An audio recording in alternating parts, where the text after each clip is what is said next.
Coucou les amis, je suis très heureuse de vous retrouver pour ce nouveau vlog. Si vous ne me connaissez pas encore, je m'appelle Sandrine et je partage mon quotidien en tant que passionnée de spiritualité et d'ésotérisme. Alors pour commencer, et puisque c'est d'actualité, j'aimerais vous souhaiter une bonne année. Puissiez-vous garder confiance, garder la foi en la vie, même lorsqu'elle est difficile, et puissiez-vous aller vers plus de paix intérieure. Cette semaine, je reprends le travail après 2 semaines de convalescence et j'ai augmenté mon taux de travail. Donc je vais voir comment ça va impacter ma vie, si c'est possible pour moi de continuer comme ça, si c'est possible aussi d'allier mon entreprise à côté. Et puis si nécessaire, je ferai des petits réajustements au fur et à mesure. En tout cas, j'avais quelques jours où j'étais seule à la maison et où j'aurais pu avancer sur mon travail personnel, de mon entreprise. J'ai procrastiné et cette fois-ci, je n'ai pas culpabilisé. Qu'est-ce que ça fait du bien quand on se fiche la paix? J'ai reçu un message TCI, mais pas via mes appareils, mais via ceux de NesNes. J'étais en train de faire une séance TCI, j'analyse les résultats, le lendemain j'envoie mes résultats à NesNes et elle me dit « T'as fait cette séance quand ?» Parce que moi, hier soir, j'ai entendu du bruit chez moi, c'était un signe peut-être que des entités voulaient s'exprimer. Alors elle a fait aussi une séance TCI et il y avait un message pour moi. Enfin elle pense que c'est pour moi puisque ça dit mon prénom et puis en plus de ça, comme on faisait toutes les deux la séance TCI en même temps, donc elle pense que c'est un message qui est pour moi. Elle connaît pas d'autres Sandrine, elle reçoit le message.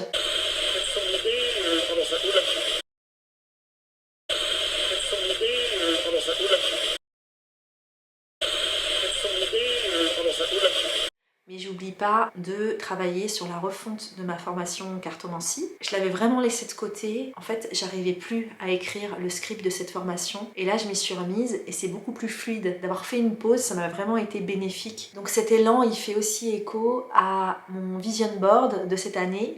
Donc le vision board, c'est le tableau de vision. C'est un tableau sur lequel on va mettre des images, des mots, tout ce qu'on a envie de voir arriver dans notre vie sur l'année. Alors c'est pas simplement on fait un tableau et puis on attend, c'est plus être dans l'action et utiliser ce tableau comme support pour pouvoir être dans l'action. Je liste tout ce que j'aimerais voir arriver dans ma vie, tout ce que j'aimerais accomplir dans ma vie cette année et ensuite je fais mon tableau de vision en conséquence. Donc je vais pas vous montrer mon tableau de vision, mais à la fin de l'année, on regardera ensemble mon tableau de vision et on verra si j'ai réussi à accomplir les choses que j'avais mis dessus. En tout cas, tant que l'année n'est pas écoulée, je préfère garder ça pour moi, mais je vais vous montrer un exemple. On va faire un exemple ensemble de tableau de vision que vous pourrez faire aussi chez vous. Je mets des images fortes qui correspondent à ce que j'ai envie de voir arriver dans ma vie, des mots aussi, des mots clés. Je mets ce tableau de vision dans un endroit qui est bien visible, que je vais voir tous les jours pour pouvoir le regarder, m'en imprégner. Donc je ferme les yeux sur chaque notion et je visualise ça comme si c'était déjà arrivé dans ma vie, comme si c'était déjà là. Et ça me motive aussi pour être dans l'action. Parce que si je ressens cette joie comme si elle était déjà là, eh bien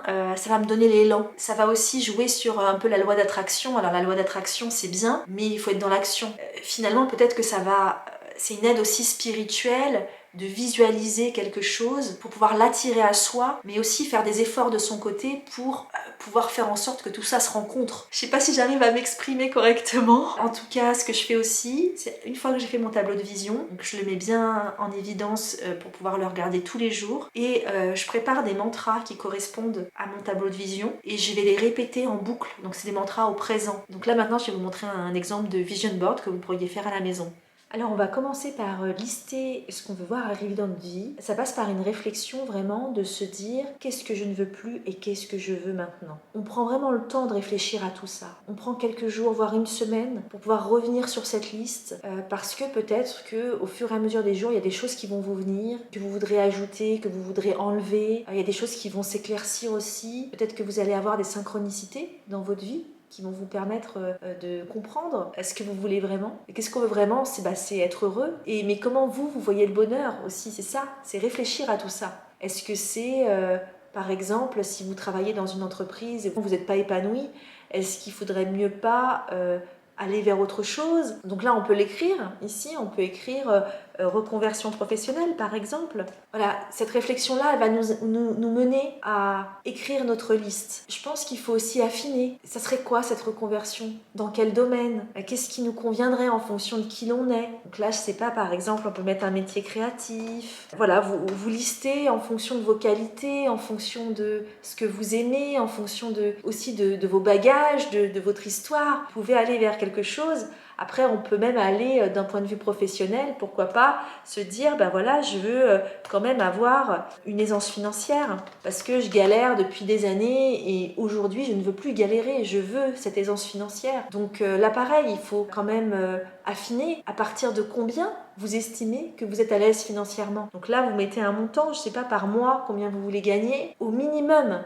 Parce que si vous mettez un montant fixe, ben vous risquez de ne pas aller plus haut. Vous voyez ce que je veux dire? Donc on peut mettre minimum tant d'euros.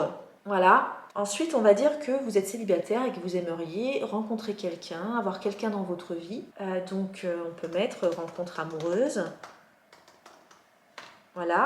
Mais là aussi, on affine, on dit ce qu'on veut dans cette relation. Comment on envisage la relation, comment on voit cette relation. Quelles sont les qualités de la personne en face que l'on recherche. Et il faut bien faire attention quand on écrit ce qu'on veut, de ne pas utiliser la négation. Par exemple, si vous mettez « je ne veux pas qu'il soit jaloux », eh bien ça ne fonctionne pas. Parce que le tableau de visualisation, il va aussi utiliser la loi d'attraction. Et la loi d'attraction ne connaît pas la négation. Et il ne faut pas mettre des choses négatives, il faut mettre des choses positives. Par exemple, vous remplacez « je ne veux pas qu'il soit jaloux » par quelqu'un de confiant. Qu'est-ce qu'on pourrait mettre ensuite? Je ne sais pas, moi, en fonction de vos critères, de vos propres critères. En tout cas, on veut une relation épanouissante. On veut une relation qui nous correspond. Centre d'intérêt en commun. Voilà, etc., etc., etc. Voilà, en fonction de vos propres critères. Ensuite, qu'est-ce qu'on aimerait? On aimerait se sentir bien dans son corps, dans sa tête. Alors on met me sentir bien dans ma tête et dans mon corps. Voilà, par exemple. Qu'est-ce qu'on pourrait mettre d'autre? Je sais pas, peut-être qu'on a envie de voyager plus souvent. Donc on met voyager. On aimerait aussi, pourquoi pas, faire des rencontres amicales. Pourquoi pas? Si on se sent un petit peu seul et qu'on a envie d'élargir son cercle d'amis, si on a envie... Mais j'aurais tendance à vous dire, avant de vouloir rencontrer d'autres personnes, peut-être prendre soin des relations qu'on a déjà dans notre vie. Bon, ça c'est encore une autre histoire. Voilà, en tout cas, là, on a une petite ébauche d'un exemple bateau de tableau de visualisation. Alors maintenant, qu'est-ce qu'on fait? On va aller chercher dans notre moteur de recherche Vision Board, Canva, Template. Ok. Et moi, j'aime bien utiliser les modèles sur Canva. Voilà, donc là, vous avez des modèles. Qu'est-ce qu'on prend? On peut prendre celui-là, par exemple. Celui-là, il est pas mal. Personnaliser ce modèle. Voilà, là, vous voyez un bel exemple de tableau de visualisation ici. Il y a du texte, il y a des images, tout ce qu'on aime.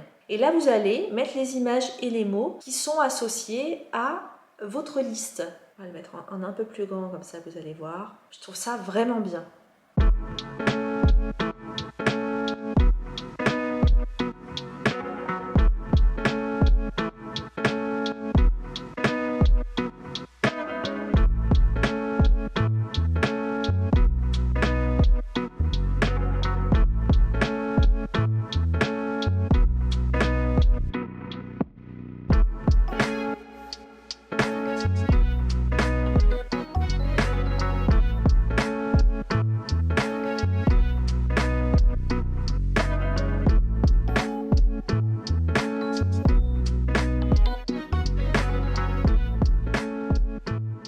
Une fois que vous avez fait votre tableau de visualisation, vous allez l'imprimer et vous allez le mettre dans un endroit où vous le voyez tous les jours. Et moi, je rajoute un petit truc, c'est que je vais associer des mantras. Et le matin, quand je vais regarder mon tableau de visualisation, je vais réciter ces mantras, je vais me concentrer sur ces mantras en faisant comme si ce que je veux voir arriver dans ma vie est déjà là. Je vais ressentir l'effet que ça me ferait si c'était vrai, si c'était le cas, si c'était déjà là. Et donc, je vais mettre des mantras au présent. Par exemple, pour la rencontre amoureuse, je suis en couple avec une personne qui me correspond totalement, avec laquelle je m'épanouis. Et on visualise ça, on ferme les yeux, on visualise qu'on est avec cette personne.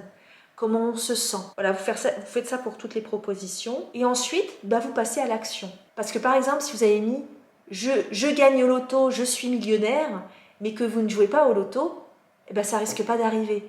Vous comprenez la nuance? C'est vraiment quelque chose qui va vous permettre d'être dans l'action, qui va vous permettre de mettre le pied à l'étrier. C'est une aide spirituelle un peu, une aide aussi mentale, parce qu'on va se conditionner à aller vers ce qu'on convoite. Opération travaux, on va déménager toute ma pièce ésotérique dans le grenier. C'est des combles aménagés pour pouvoir ici faire une salle de sport qui est en mon sens beaucoup plus adaptée. Donc nous voici dans le grenier. Alors ici c'est un espace cinéma jeux vidéo et de l'autre côté mon mari est en train de me poser une cloison pour pouvoir déménager toute ma pièce ésotérique ici. Allez hop, c'est parti.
J'ai eu des soucis avec mes cheveux, j'ai commencé à perdre beaucoup mes cheveux. J'ai déjà les cheveux très fins de base. Mais là, ça fait quelques années où j'ai vraiment des trous sur le dessus. C'est très clairsemé sur le dessus. Donc je pense que avec les épreuves que j'ai vécues, voilà, j'ai perdu mes cheveux. Donc la première chose que j'ai fait, c'est de faire une prise de sang. Il s'avère que j'ai des tendances à l'anémie. Donc ça peut expliquer le manque de fer, etc. Je me suis soignée pour ça. Mais le problème persistait. Même des mois après avoir fait des cures de fer, de B12, etc. Ça continuait à être clairsemé. Je continue à perdre mes cheveux. Et donc le médecin il m'a fait faire des injections chez l'infirmière de biotine et de bépantène. J'avais plein de petits cheveux qui repoussaient grâce à ces injections, mais à distance des injections, ça recommençait. Et je commençais vraiment à avoir de moins en moins de cheveux et on voyait de plus en plus mon crâne. Donc j'ai essayé les produits de la gamme René Furterer, les produits de la gamme Luxéol, j'ai essayé aussi des compléments alimentaires. Donc ça faisait du bien, mais c'était sans plus. J'ai aussi appliqué du minoxidil qui fonctionne sur un type d'alopécie en particulier, mais chez moi ça fonctionnait pas parce que j'avais pas ce type d'alopécie en fait. Et puis j'ai vu sur TikTok plein de personnes qui partageaient leurs petites astuces naturelles et ils avaient des résultats de fou. Elles avaient la même problématique que moi et je voyais que chez elles ça revenait grâce à cette routine capillaire et c'est ça qui m'a vraiment sauvée. Alors bien sûr ça change pas ma nature de cheveux, j'ai toujours les cheveux très fins, donc, mais là ça y est, on voit plus mon crâne en transparence sur le dessus, je vois vraiment la différence et toutes les personnes qui me connaissent me font la remarque sans que je leur en parle, me disent ah mais dis donc tes cheveux ça va beaucoup mieux et je vais vous expliquer ce que je fais au quotidien pour pouvoir récupérer mes cheveux. Donc tout se joue avec le romarin. Je vais asperger matin et soir de l'eau de romarin que je vais fabriquer moi-même. Donc je vous montre tout de suite comment on fait de l'eau de romarin. Certains utilisent des herbes fraîches, mais ça fonctionne très bien avec des herbes sèches. Hop, du romarin et des clous de girofle. Oh, une petite poignée de clous de girofle, voilà. Enfin, petite quoi. Dedans. Et on laisse infuser. Donc on fait surtout pas bouillir, on fait vraiment cuire à feu doux. Et une fois que les herbes, elles sont au fond de la casserole, eh bien on peut arrêter. On laisse refroidir. Alors une fois que c'est refroidi, je passe l'eau comme ceci pour qu'il y ait le moins possible d'herbes qui aillent dans ma préparation. Alors voilà, je le verse dans mon récipient qui va me permettre de l'asperger sur mes cheveux. Bon, j'en ai fait beaucoup trop comme d'habitude. Surtout que je ne pourrais pas utiliser tout ça en 2 semaines. Je pense qu'il va falloir que je revoie les quantités. Et voilà.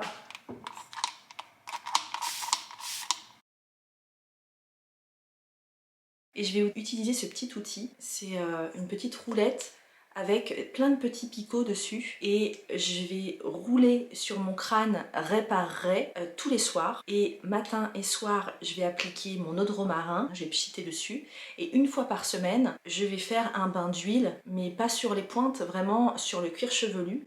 Donc là j'utilise cette huile là que j'ai achetée sur Amazon et c'est donc du romarin et de la menthe et après chaque application je vais masser avec cette brosse.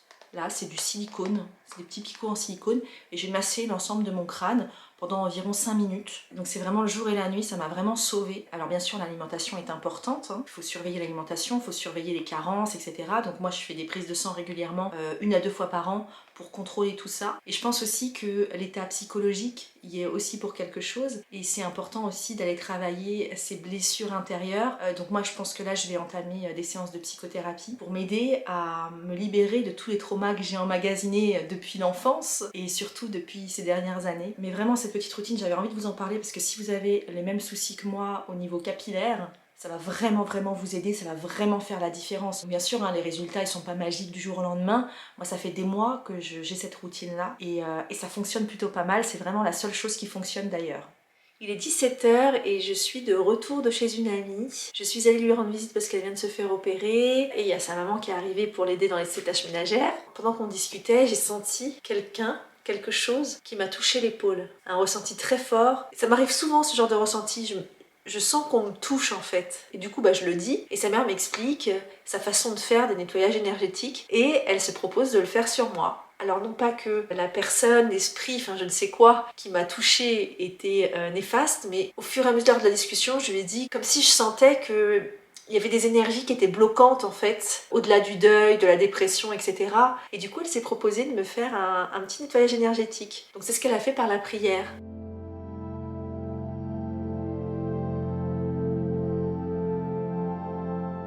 Merci.